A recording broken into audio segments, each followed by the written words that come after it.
barakatuh mbokk ñu leen ziar wax ñu leen jàmm ñu ci ziar sa TV tey la dimanche 17 novembre 2024 ñu ñëw ci xibaar yi nag moom élection législative yi moo ci gën a fës tey bis bi ñu doon xaar ay weer a ngi nii ak si na tey nag vote yi nag démarré na fu bare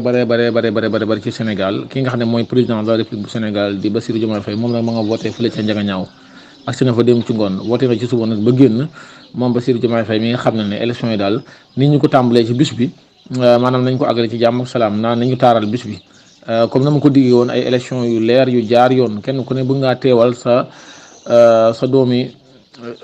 réew moom nag mi ngi sàkku ci leader politique yi ñu taaral bis bi lu urne yi génne rek ñoo xam ne loolu la yàlla dogal ki xam ne lii mooy Bassirou Diomaye Faye premier ministre bi moom ma nga woon fële ca Singapour voté na ba génn moom it muy woote jàmm ak dal ci élection yi suñ borom àggale ko ci jàmm ak salaam. Thiès nag Idriss Seck gannaaw ba mu voté ba pare moom nag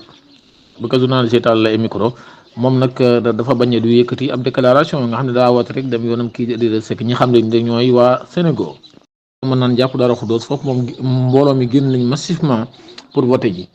gis nañ fa nit ñu bari génn fas yéene vote ji ci bisub tey bi nga xam ne moom teel nañoo jug lool 8h fekk na bureau de vote yëpp tijji. Ndaraam Escale